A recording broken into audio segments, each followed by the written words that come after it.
vous salue tous très cordialement. Je suis Agenor Briganti, un prêtre brésilien, et je suis ici sur l'invitation de Raphaël Luciani pour vous parler au sujet de la synodalité, conférence épiscopale et l'assemblée ecclésiale. Sans aucun doute, l'un des plus grands défis pour une église synodale est l'insertion de la collégialité épiscopale dans la synodalité ecclésiale. La question ici est la place de l'évêque par rapport au peuple de Dieu. Il y a aussi la bonne relation entre la hiérarchie et le peuple de Dieu. Alors, toujours entre le magistère et l'Église, il y a l'exercice du sensus fidei ou sensus fidelio. Sur le plan ecclésiologique, ce sont des questions qui se réfèrent à la relation entre l'Église locale, les diocèses et l'Église universelle, ou l'Église tout entière, mieux vaut dire.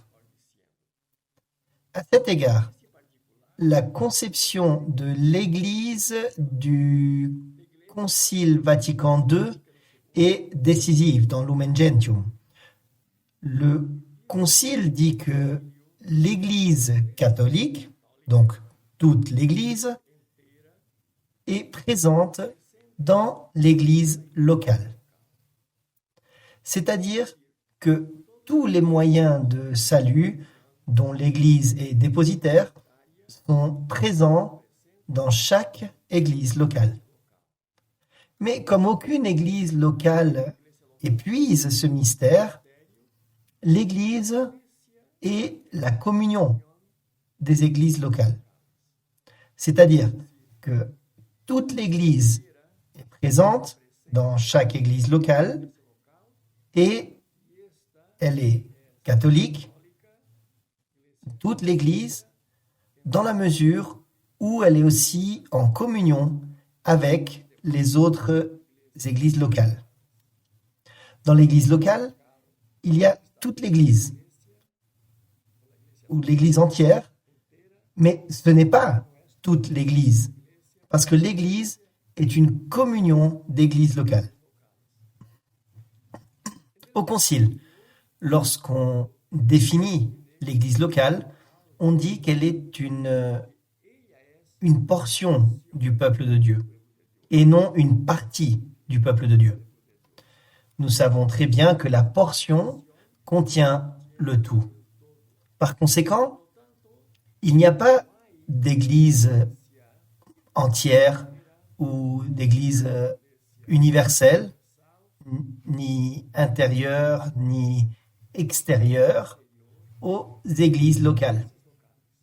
L'Église, comme le dit la grande ecclésiologie canadienne Jean-Marie Dominique Tillard, l'Église est une église d'église locale présidée par l'Église de Rome. Eh bien, c'est à cause de la nécessité de regrouper les églises locales qu'ont émergé dans le christianisme dès la première heure des synodes locaux et régionaux des conciles provinciaux et œcuméniques ont également vu le jour et des patriarcats ont également émergé. Ces grands regroupements d'églises par continent ou par grande région. Nous connaissons bien le regard ici, pas l'Église, le patriarcat de Jérusalem, d'Antioche, d'Alexandrie, de Constantinople et le patriarcat de Rome. Donc la question ici, et la question de fond est de savoir qui est réuni dans un synode et un concile pour pouvoir être un événement d'église. Eh bien, le peuple de Dieu, d'un regroupement d'églises locales, par l'intermédiaire de leurs délégués ou représentants, en tant qu'événement, Et même si tous ne peuvent pas être là parce qu'il y a tellement d'églises, l'Église doit se réunir par l'intermédiaire de ses représentants. Maintenant, le problème, qui sont ces représentants? Historiquement, cette représentation du peuple de Dieu dans les cercles, dans les conciles et aussi dans les événements des patriarches, le peuple de Dieu y était représenté. Plus tard, il est devenu plus centralisé dans la hiérarchie, après dans les évêques, et finalement, il a été presque réduit à une représentation dans la figure du pape. Des organismes comme les synodes et les conseils régionaux ont fini par disparaître. Et avec la création ou la montée des États-nations au XVIIIe siècle, sont apparues les conférences épiscopales nationales, qui sont une sorte d'analogie avec les synodes et les conseils régionaux. Mais avec la conception que le ministère de l'évêque devient plus conçu par le peuple de Dieu ou du peuple de Dieu qu'au sein du peuple de Dieu. Les patriarcats eux-mêmes ont disparu. Et quand, analogue à eux, les conférences épiscopales continentales ont émergé, comme en Amérique latine, nous en avions déjà 5, ils ont compris qu'il ne s'agissait plus d'une réunion d'évêques parmi les évêques, mais d'une assemblée de tout le peuple de Dieu qui y était représenté. Le pape François a sauvé la nécessité de faire des conférences des évêques, une assemblée du peuple de Dieu. Et il l'a fait à travers la réforme du synode des évêques, à travers la Constitution épiscopale Communio, qui est un document important parce qu'il ne s'agit pas ici de sauver parce qu'il s'agit ici de sauver ce qu'il y a de plus authentique dans ces organismes, c'est-à-dire la présence du peuple de Dieu et pas seulement d'une portion. Dit ici le pape dans la communion épiscopale, le synode des évêques doit être un organe plus intimement lié au sensus fidei de tout le peuple de Dieu, au sein duquel, le pape dit, l'évêque, en plus d'être un enseignant, devient aussi un disciple, sachant que l'esprit est conçu pour chaque baptisé, et il écoute la voix du Christ parler à travers tout le peuple de Dieu. Par conséquent, le pape continue à concevoir le synode non seulement comme une assemblée d'évêques, mais comme une assemblée du peuple de Dieu, dans laquelle l'évêque doit également garder à l'esprit à ceux qui ne sont pas évêques. En conséquence, comme il est écrit dans la communion épiscopale, le synode doit être moins centré sur les évêques, en intégrant des personnes qui n'appartiennent pas au monde épiscopal. C'est ainsi que le pape continue. Il deviendra de plus en plus clair que dans l'Église du Christ, il y a maintenant une profonde communion entre les pasteurs et les paroissiens, entre les ministres ordonnés et ceux qui sont baptisés. Donc, c'est une co-responsabilité, une responsabilité commune de tous pour tout dans l'Église. Ce nouveau profil du synode, qui apporte une vision différente de ces corps épiscopaux, a été appliqué en Amazonie. C'était le premier synode dans lequel les communions épiscopales ont été appliquées. Il y a eu un vaste processus d'écoute ascendante pour ce synode de l'Amazonie, Ils étaient là à être consultés. Ils ont consulté 87 000 personnes. Officiellement, il ne s'agissait pas des autres groupes et des espaces de consultation. Des non-évêques ont également participé à l'assemblée de ce synode à Rome.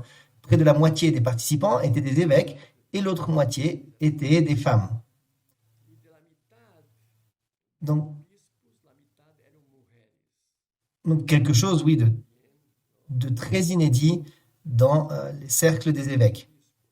Et une autre nouveauté de l'Amazonie qui va dans le sens des Episcopalis Communes, c'est que le document final du synode a été transformé en un document officiel et par conséquent, il appartient au magistère du pape. Et l'exhortation confirme le document final du synode.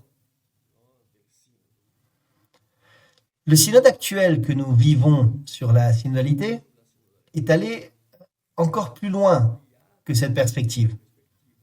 Il veut être l'étape du synode des évêques qui passe au synode de l'Église dans son ensemble. Et donc, cela a aussi commencé à partir de la base des églises locales. Il y a eu un moment fort dans les assemblées continentales, à l'exemple des grands patriarches de l'ancienne Église. Donc, lors de ces événements, tant au niveau de l'Église locale qu'au niveau continental, la grande majorité des participants étaient des non-évêques. Et l'Assemblée générale du synode, donc, la première session s'est tenue en 2023 jusqu'en 2024. Et dans cette Assemblée générale du synode, il y a aussi une large participation de non-évêques, même avec une nouveauté qui va au-delà du synode de l'Amazonie. Au synode sur l'Amazonie, ou de l'Amazonie, les évêques ont pratiquement voté. Déjà, lors du synode sur la synodalité, les laïcs et les femmes ont également voté dans cette assemblée. Je dis femmes parce que dans les synodes précédents, les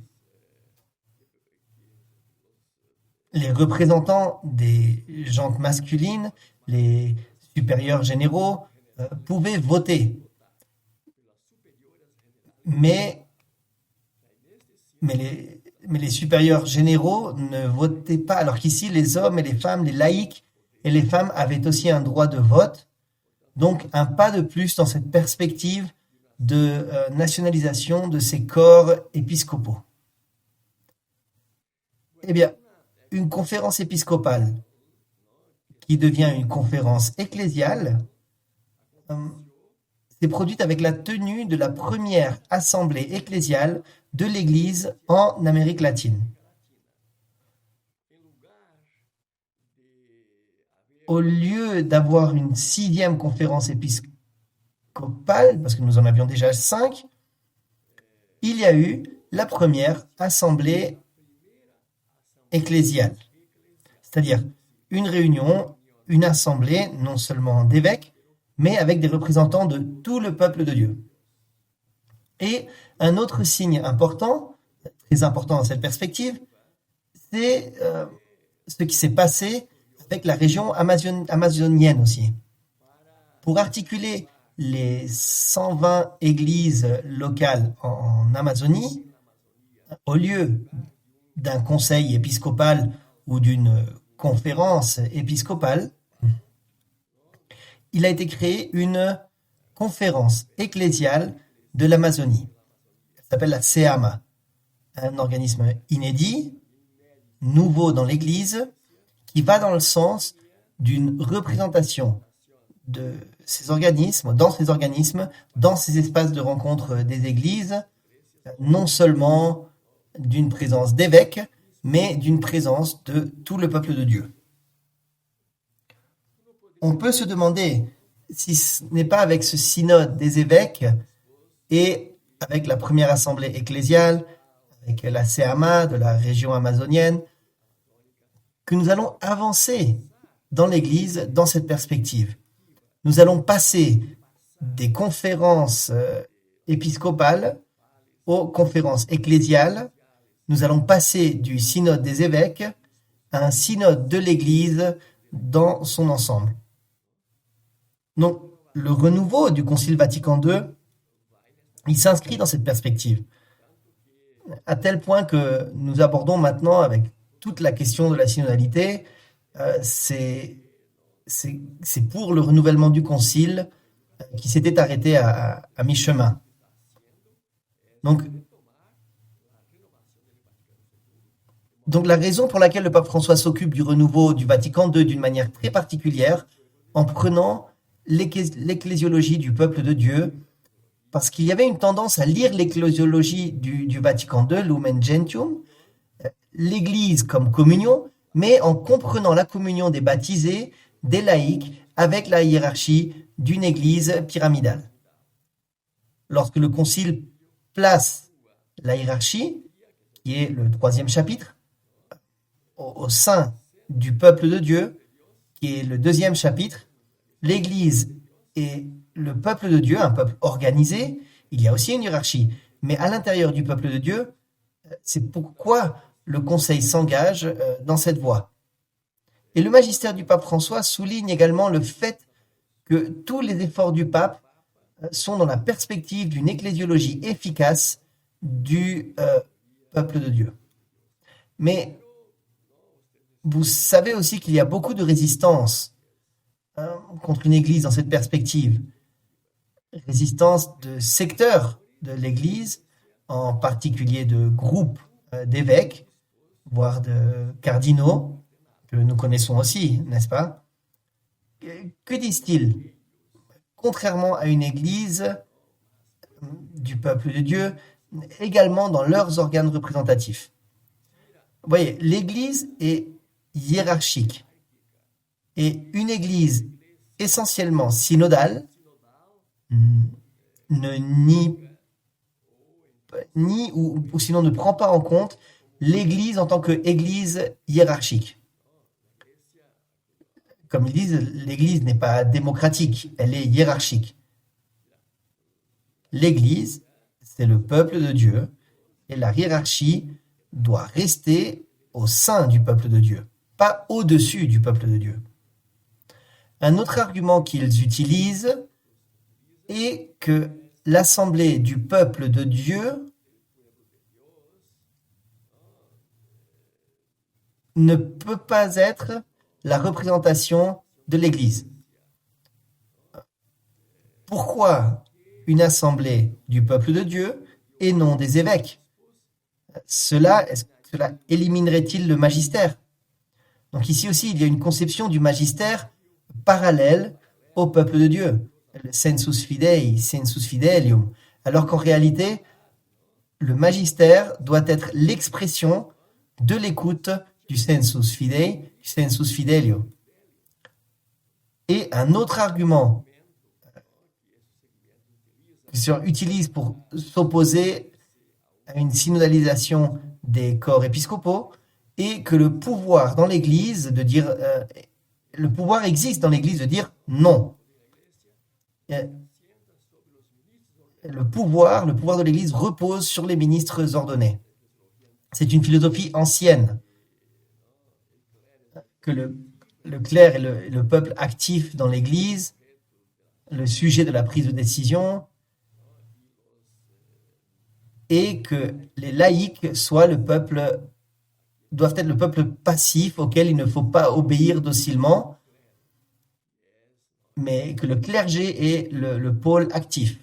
Donc à ce sujet, le pape François fait 2 déclarations fortes, l'une dans Querida Amazonia, et il reprend la même conception dans Predicati Evangelium.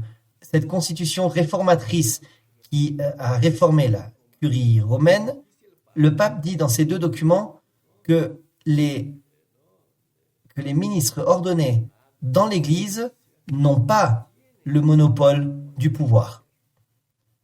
Eh bien, dans l'Église, dit le pape, le pouvoir ne dérive pas du sacrement de l'ordre. Dans l'Église, le pouvoir repose sur le sacrement du baptême. Là se trouve l'origine de ce pouvoir du service, l'origine du pouvoir de service dans l'Église à partir du sacrement du baptême. Donc nous pourrions dire que c'est sur cette base laïque de l'Église qu'elle doit être reconnue afin que nous puissions passer des conférences épiscopales aux assemblées ecclésiales. C'est une église vraiment synodale. Cela n'a pas de sens que les décisions soient prises exclusivement par les évêques. Parce que les évêques ont un ministère qui doit être exercé au sein du peuple de Dieu et non sur le peuple de Dieu.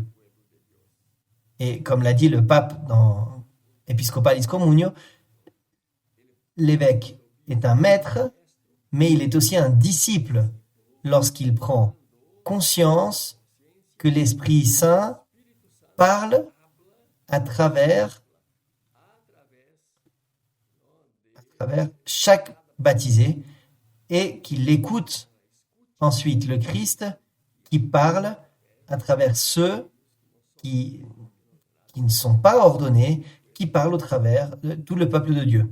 Donc nous pourrions dire qu'une église synodale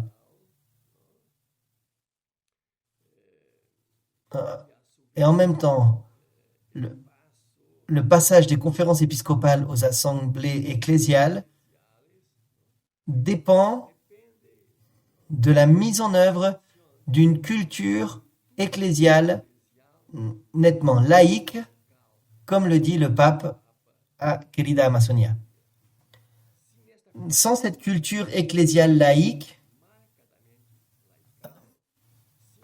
si nous ne redécouvrons pas tout le sens et l'importance du baptême dans l'Église, qui est donc la source de tous les ministères, il nous sera difficile d'aller de l'avant, de comprendre les structures de l'Église, de gouvernance, de la prise de décision, aussi de l'administration, qui sont l'expression de la puissance de tout le peuple de Dieu et pas seulement d'un suivi de l'Église. Nous avons déjà de bons précédents, de bons exemples de cette étape aux assemblées ecclésiales. Nous avons le synode des évêques, qui ne concerne plus seulement les évêques. Nous avons la première assemblée ecclésiale, qui n'était pas une conférence épiscopale, mais qui était vraiment composée de toutes les composantes du peuple de Dieu. Nous avons aussi, en tant qu'organisation pour l'articulation des églises en Amazonie, non pas une conférence épiscopale ou un conseil épiscopal, mais une conférence ecclésiale composée de segments venant de l'ensemble du peuple de Dieu. Par conséquent, ces initiatives, ces bons exemples ouvrent la voie à des progrès dans cette perspective. Nous pouvons arriver à une église qui soit vraiment du peuple de Dieu, y compris dans tous ces organismes. Cela peut prendre un certain temps, car les résistances sont très grandes. Il y a des suivis de l'Église qui s'y opposent. Le pape n'est pas très neutre dans ses initiatives, parce qu'il respecte aussi les processus et les personnes. Cela peut prendre du temps, mais j'ai bon espoir que nous y arriverons, parce que c'est ainsi qu'était l'Église, et qu'elle l'était surtout au premier millénaire. Cela fait partie de la tradition de l'Église de 1000 ans. Une Église synodale, dans sa nature, dans son être et dans son travail. Et le Concile Vatican II a sauvé cela. Et donc, pour avancer dans cette perspective, c'est rempli d'espoir. Ça nous remplit d'espoir quand on s'engage de plus en plus à faire avancer le renouveau ou la réforme du Concile Vatican II, qui est l'avenir de l'Église, qui sauve ce qui est déjà un long passé de plus d'un millénaire. mais qui malheureusement, nous l'avons perdu de vue en raison des circonstances que nous connaissons aussi historiquement.